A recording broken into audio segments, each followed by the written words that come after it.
everyone, disappointing products video today. I have been listening to the feedback I've got on my giveaway. Do go and check it out if you haven't done so already. It's open until the 17th of August. But yeah, I asked for video suggestions, and one of the suggestions I had more than once, I think, was disappointing products. I did one about a year ago, and I've definitely had one sort of in mind coming up, so I thought let's get down to it and do it. Obviously, normal disclaimer applies. I'm not saying that these brands or these products on the whole are rubbish. They just didn't work for me, and I'm going to explain to you why. So I've got quite a few bits to go through, so I'll try and not ramble on too much. But I've got one hair care, one skincare, one nails, and a few makeup. So let's start with hair care. This is the Ojon, I assume that's how you say it, Ojon Rare Blend Moisture Rich Cleansing Conditioner. I have been interested in this brand for a little while. I've heard good things about it, and Lily Pebbles recommended this product in particular. It's a cleansing conditioner, as it says, so I suppose it's kind of like a two-in-one shampoo and conditioner. But the idea is it cleanses your hair and conditions it at the same time. It's recommended for curly or wavy dry hair, and she raved about it on either a video or a vlog or a blog, something she wrote or she uploaded, raved about it. On reflection, our hair type is probably very different, and that's why I didn't get on with it. She's definitely got curly, frizzy hair. She won't mind if I say that, not that she's ever going to see this video, but she says so herself. Mine is curly and frizzy, but mine's very fine, whereas hers is very thick, and I think that's why this doesn't suit me. It definitely did tame frizz, but it made my hair even flatter than normal. I have trouble sort of with body because I kind of tame down the frizz and then it goes very flat. So this made it even flatter than normal, and it made my hair very, very greasy. I just felt like I couldn't wash it out. It weighed it down completely. And yeah, it just wasn't suitable for my hair type. I think this is only suitable for people with curly, wavy, dry and thick hair. All very disappointing because this cost me around £20 and I've used about this much and just completely given up with it. So that's that one. Skincare wise, I've got the First Aid Beauty Anti-Redness Serum, never know how to say that, I say it every time. This I have used completely to the end, and again I think it's around the £20 mark.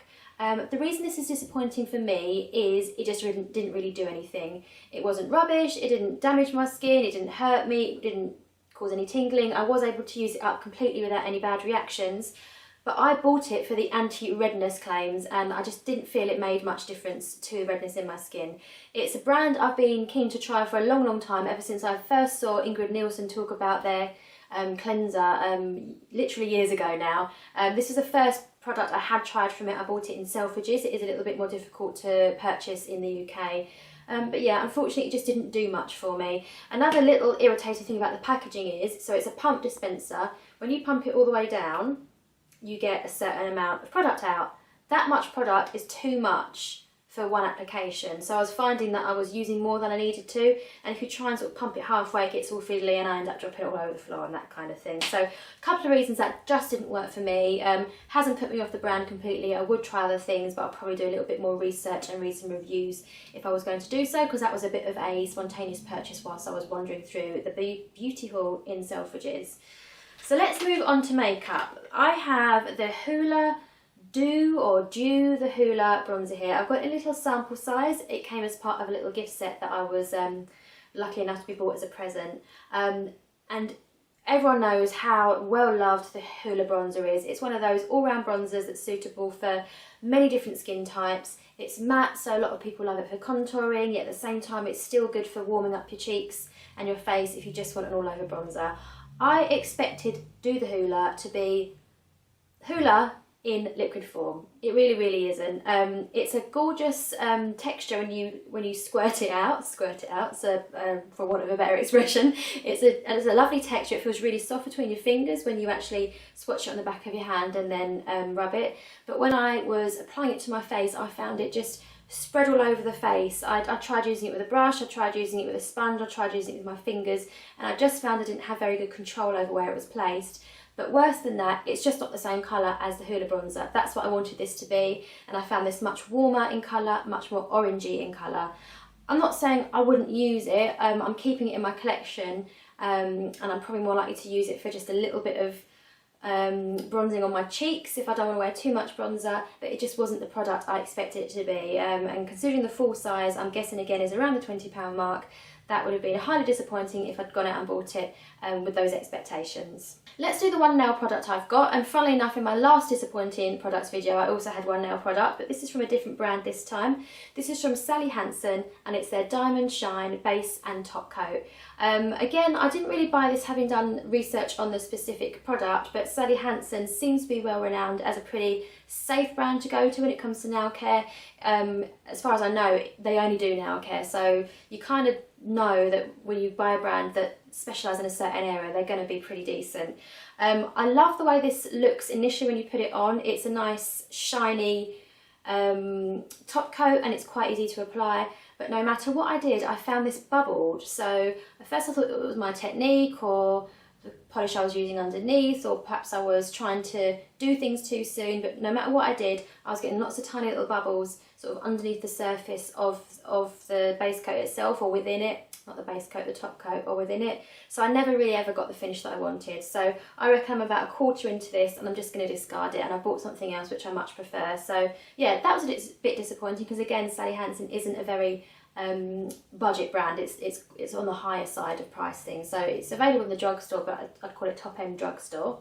And I've got two products from Revlon. I'm sorry Revlon, it's not your brand, because there are plenty of things from your brand that I love, including the Rouge Edition lip products, but this is one product I just have not been able to get on with. It's one of their newer products. It's the Ultra HD Matte Lip Colour. So based on the fact that I love their Rouge Edition velvet lip creams, or whatever they're called, they're liquid lipsticks basically, I thought new liquid lipstick, matte in texture, I'm gonna love it. I just bought it in this one shade which is called Flirt, HD Flirt / Flirtation. I don't know why it's got two names. Anyway, initially when you put it on, it feels quite soft, so that's reassuring. The shade's beautiful, I love a coral shade. But two things. First of all, it's not very opaque, so it needs layering up. Once you've layered it up, it takes forever to dry.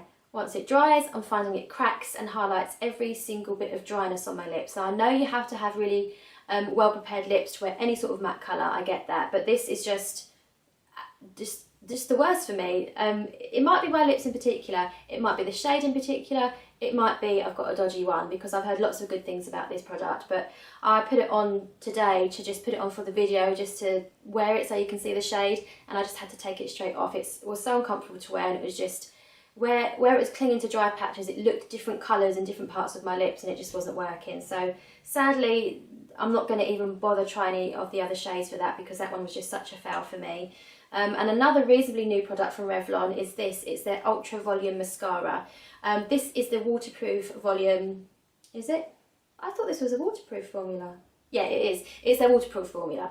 So I bought this. I was going to try a few different waterproof mascaras, because I'm going to a wedding in September and I want a good waterproof mascara to wear for it. And as it was new and as it was an offer, I thought, let's try this one. I got my friends to try it out first and they both said they didn't like it. And I thought, maybe they're being a bit fussy about mascaras. I'm not very fussy about mascaras, and I find that most mascaras I buy I like, even if I don't love them. There's just so many good ones out there. But when I tried it for myself, I just really didn't like it. The brush I like a big fat brush, don't we all? But the formula is so dry that when you apply it to your lashes, first coat doesn't look like much. You need about 5 or 6 coats to get a really dramatic look. You need to do it really quickly because it is quite a dry formula, and then because it's dry, it tends to flake on me and it's really difficult to get off at the end of the day. So it just didn't work for me. You might like it if you like a really, really natural look. So if you've already got quite decent lashes and you just want them coated with a little bit of colour to give them a little bit more definition and almost make it look like you're not wearing any mascara, then you might like this to just wear one coat of. Yeah, but for me, it's definitely not one I'm going to buy again. Finally, now it might seem a bit odd again that I'm calling this a disappointing product, because as you can see, it's completely gone. But overall, this just didn't do the job for me that it was supposed to do. This is the Lift and Luminate foundation from No. 7. I always feel like I'm slagging off No. 7 on this channel. I love No. 7 as a brand. It's probably one of the first brands that I was loyal to from the drugstore. But it is a little bit more expensive than other drugstore products or ranges. Therefore, I think that's why I end up talking about them as being disappointing a lot of the time, because as much as there are still products from them that I love, their eyeshadows in particular and their nail polishes are very, very good. So yeah, as much as that is the case, a lot of the time their other products I can find something slightly cheaper in the drugstore for as good or better. Ramble over, this foundation I had high hopes for to start with. Lift and Illuminate, firm and even skin it promises you. The packaging is brilliant because, I don't know if you can see that, but it's this little stopper starts at the bottom, and as you compress this popper and pump down, it comes all the way up. So there is no wastage. All of the product is used, plus you can see when it's going to run out. So that about it is brilliant, but I just found that it didn't last on me. So Lift and Illuminate, when you first apply it, brush or sponge, it looks pretty decent. But with my skin type, even with a primer underneath and my skin's quite dry, it just wasn't lasting the day. It wasn't even lasting half the day. After a few hours, I looked in the mirror and I just didn't really see the foundation anymore.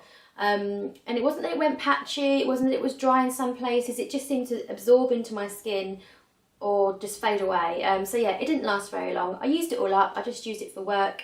I didn't want to waste it unless it's absolutely terrible on my skin and you know, my skin's reacting to it anyway. I will try and use products up, but it's just definitely one I won't be buying again. Number 7 do have some good foundations. This isn't one of them, in my opinion. That is my disappointing products for you this time round. I'm sure there'll be another one of these videos because as I go through disappointing products, I try and put them in one little basket so that I can do videos like this and do reviews or updates on which ones have worked for me and which ones haven't. So do give this video a thumbs up if you have enjoyed it and if it is the type of video you will want to see in the future again. Don't forget to subscribe for weekly videos at least. I'm trying to do them twice a week at the moment. I'm trying really hard and I'll see you next time. Bye.